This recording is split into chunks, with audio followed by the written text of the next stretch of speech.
Good morning guys. Today is 13th मार्च और Thursday था, Nifty का एक्सपायरी था। तो चलिए पूरी स्टोरी को डिस्कस करते हैं कि कहाँ पे हम ट्रेड लिए, क्या वहाँ पे लॉजिक बन रहा था, क्या हम थॉट प्रोसेस वहाँ पे चल रहा था, कौन सा ट्रेड वर्क किया, कौन सा नहीं किया, कौन सा अच्छा गया। और एक बहुत इंपॉर्टेंट चीज़ जिसके ऊपर हम लोग हर दिन प्रैक्टिस करने की कोशिश कर रहे हैं वो है guys, risk per day heat kill switch. तो हर दिन का जो रिस्क प्लान होता है, फॉर एग्जाम्पल मेरा अभी है मैक्सिमम 3,000 है ना, 2,000 ठीक है। एक 1% इज फॉर इमरजेंसी ट्रेड कि हाँ कोई सेकंड हाफ में बहुत अच्छा ट्रेड मिला तो 1% और लगा दो, यानी मैक्सिमम 3,000 का ही लॉस हो सकता है। तो इस चीज़ पे हम लोगों को काम करना है कि रिस्क पर डे जो डिसाइड हो गया अगर वो हिट होता है तो हम लोग को किल स्विच करना होगा, वहाँ पे बंद कर दो। क्योंकि मोस्ट ऑफ द टाइम क्या हो रहा है मेरे साथ, आपके साथ भी हुआ होगा कि हम लोग को रिकवर करने के चक्कर में सेकंड हाफ में ना वो वी एंड अप लूजिंग मोर। तो आज का ये पोजीशन है गाइस 8197 8000। तो टोटल ट्रेड ज़्यादा नहीं है, बस 7 ट्रेड लिया, 7 में ही मेरा काम हो गया। और कैसे कैसे क्या हुआ हम आपको यहाँ पे पोजीशन में देख ही चुके आप, ठीक है।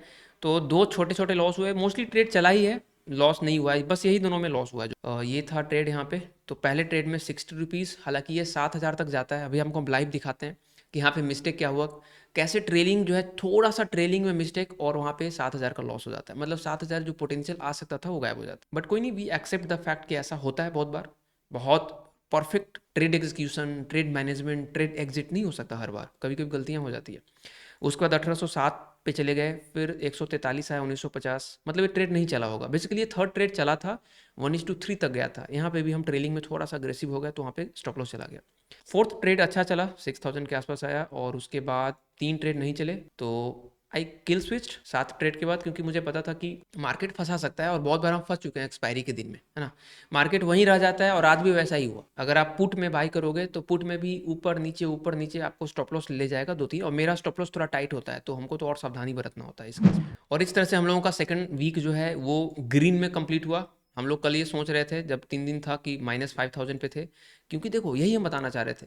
ये जो 9,000 का जो लॉस हुआ, रिस्क पर डे मेरा 3,000 का था, ये 3 दिन का लॉस हम एक दिन में ले लिए। यही चीज़ नहीं करनी थी। अगर ये मान लो यहाँ पे 2-3 हज़ार का लॉस होता, जैसे कि ये पहले वीक में हुआ था, एक देखो 2-3 हज़ार का लॉस हुआ, तो यहाँ पे 3-3 हज़ार करके 3 दिन अगर लॉस करते ना तो ज़्यादा सीखते। इनफैक्ट क्या पता पहला दिन 3,000 लॉस हो, दूसरा दिन 3,000 लॉस हो, तीसरे दिन पॉजिटिव चला जाए। तो 3 दिन में उसको अगर डिवाइड करा जाए 9,000 को तो ज़्यादा अच्छा है रहता देन एक दिन में चला जाना। तो रिस्क पर डे पे हम क्लोज नहीं किए and I paid the price. और सेकंड वीक का नेट रिटर्न 1874 है, यहाँ पे दिख पा रहा होगा 1874। फर्स्ट वीक का नेट रिटर्न है 4628 और टोटल यहाँ पे लिखा हुआ है 6502 पूरे मार्च का। और यहाँ पे अब आगे अगला सप्ताह जो है 21 मार्च तक इसको प्रॉपर्ली मैनेज करना है। तो ट्रेड का शुरुआत गई यहाँ पे होता है मॉर्निंग में, मार्केट गैपअप खुलता है, गैपअप खुलते ही एक सेलिंग प्रेशर, ठीक है, यहाँ पे देखने को मिलता है। सेलिंग प्रेशर के बाद क्या हुआ, सेलिंग प्रेशर के बाद यहाँ पे बायर्स एक्टिव होना शुरू हो गया, यहाँ पे बायर्स आना शुरू हो गया, ठीक है। फिर थोड़ा सा सेलर्स पुश करने का शुरू किया, फिर बायर्स आ गए, बायर्स बायर्स ऊपर से थोड़ा रिजेक्शन लिया, फिर बायर्स।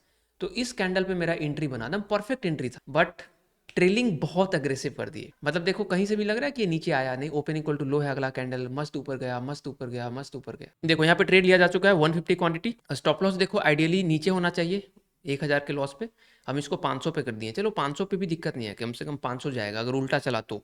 लेकिन मेरे से एक गलती हो जाता है, हम इसको बहुत अग्रेसिव कॉस्ट टू कॉस्ट कर देते हैं, इसमें लॉस करना ही नहीं चाहते। तो बात वही हो जाती है कि 500 के चक्कर में 5,000 गया, है ना। वो नहीं करना है, ऐसे बहुत बार हो रहा है मेरे साथ, 4-5 बार। तो हम थोड़ा ऊपर कर दिए हैं, मेरे को 500 पे रखना चाहिए था।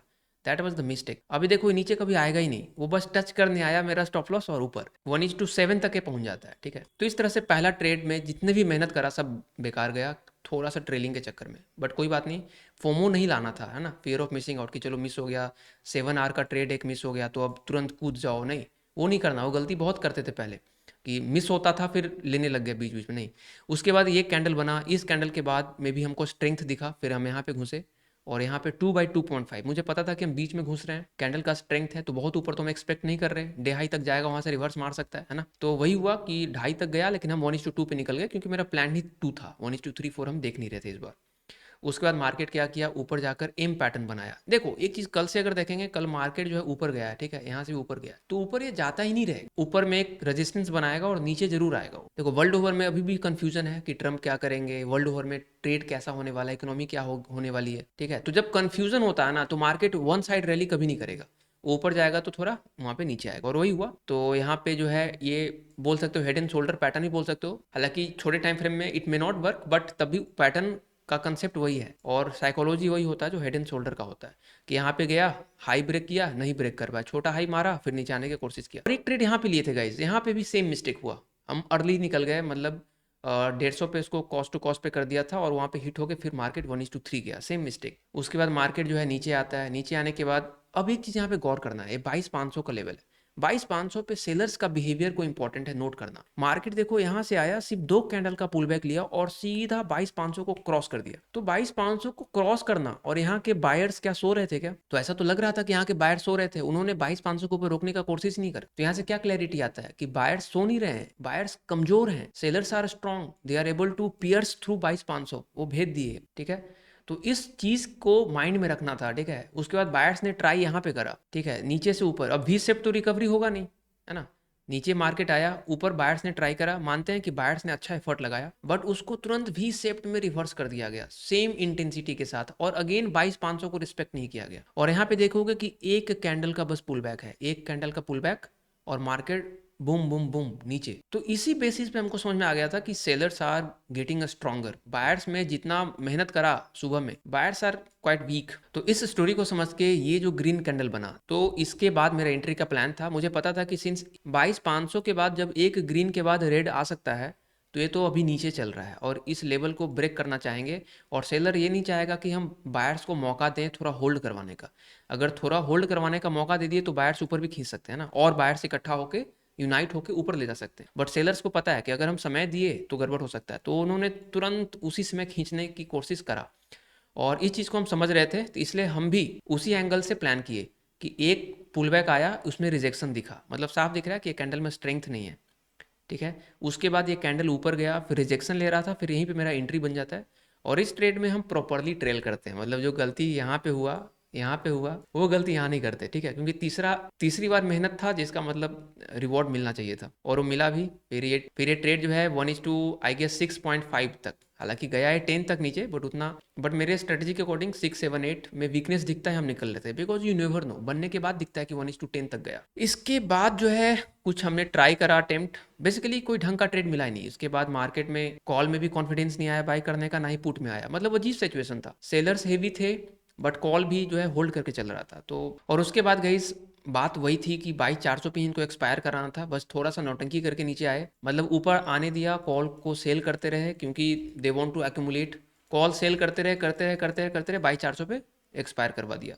तो ये पूरे दिन की कहानी थी। 2-3 ट्राई हम बीच में किए, आपको हम यहाँ पे दिखा देते हैं। यहाँ पे हम एक ट्राई किए ऊपर की तरफ, क्योंकि मार्केट यहाँ से यूटर्न मारा था और थोड़ा सा यहाँ पे स्ट्रेंथ दिख रहा था, बट -0.2 यानी 200 रुपये यहाँ पे चला गया, नहीं बनाए ट्रेड ढंग का। उसके बाद एक हम यहाँ ट्राई किए कि चलो ऊपर फेल हो गया, नीचे यहाँ पे ट्राई करते हैं। यहाँ पे थोड़ा सा कैंडल दिखा हमको ठीक ठाक, ट्राई किए, और यहाँ पे आपको दिख रहा होगा C1, मतलब C1 मतलब कॉस्ट टू कॉस्ट निकले, हालांकि 1:1 तक गया नहीं।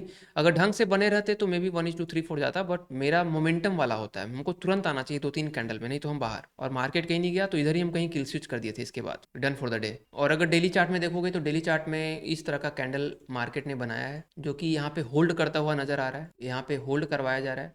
अब आगे क्या होगा, तो भी 3 दिन का छुट्टी है, तो वर्ल्ड मार्केट के अकॉर्डिंग बहुत कुछ हो सकता है ना। 3 days इज लॉन्ग टाइम। तो अगले दिन क्या होगा, वी आर इंट्राडे ट्रेडर, तो हम लोग को ओवरनाइट का कोई रिस्क तो होता नहीं है कि हाँ कैरी पोजीशन कर रहे हैं तो हेडेक है, नहीं कुछ नहीं है। जो खुलेगा जिधर की तरफ मोमेंटम होगा, वी विल ट्रेड दैट। और 15 मिनट का चार्ट कुछ ऐसा दिखता है। 15 मिनट में भी दिख रहा था कि आप देखोगे कि मार्केट नीचे है, ठीक है, मार्केट नीचे है और नीचे के लेवल पे ही ये सस्टेन कर रहा है। तो इतना तो तय था हमको कि ये फ्लैग एंड पोल पैटर्न कुछ बना रहा है और यहाँ से नीचे ही जाएगा, गया नीचे ही।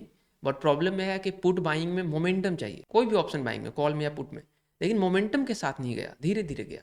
तो मेरा वो ट्रेडिंग का स्टाइल नहीं है कि आराम से लेके बैठो, तो हायर टाइम फ्रेम वाले लोगों की स्ट्रेटजी होती है ट्रेडर्स की, कोई आराम से बैठेंगे और जाता रहेगा। तो मेरा तो मोमेंटम चाहिए तुरंत 2-3 कैंडल में, दैट्स इट, नहीं तो हम बाहर। तो बैंक निफ्टी का भी यहाँ पे अगर दिख पा रहा होगा तो एक अच्छा सा पैटर्न यहाँ पे बन रहा था। एक ट्रेंड लाइन ब्रेक था जो हम ड्रॉ किए थे, आप यहाँ पे भी ट्रेड लेते ना तो ज़्यादा अच्छा था। निफ्टी से अच्छा ट्रेड बैंक निफ्टी में मिला, क्योंकि लेकिन एक चीज़ तो है कि कभी भी आप कॉल बाय करोगे या पुट बाय करोगे, क्लीन मूव नहीं है। बस एक यहाँ पे क्लीन मूव है, उसके बाद क्लीन मूव नहीं है। तो मेरा जो स्ट्रेटजी है उसमें तो स्टॉप लॉस ही जाएगा, क्योंकि नीचे आके ऊपर आया तो मेरा स्टॉप लॉस गया, क्योंकि बहुत टाइट स्टॉप लॉस होता है। और Nifty mid cap small cap यहाँ पे देख पा रहे हो 1-1% डाउन है, तो मामला खराब ही है ओवरऑल वर्ल्ड मार्केट में। तो ओवरऑल बेरिशनेस अभी मेंटेन्ड है। निफ्टी 0.33% डाउन है, bank Nifty cost to cost है, इंडिया विक्स 3% डाउन है, और इस तरह से HDFC बैंक 0.2, रिलायंस 0.73% डाउन है, और निफ्टी रियल इस्टेट कोई नहीं, PSU निफ्टी PSU बैंक 0.43। ठीक है, इस तरह से पूरा मार्केट का हाल। So this is it guys, happy Holi and happy weekend, and मिलते हैं मंडे को। बाय बाय, टेक केयर, जय हिंद गाइज।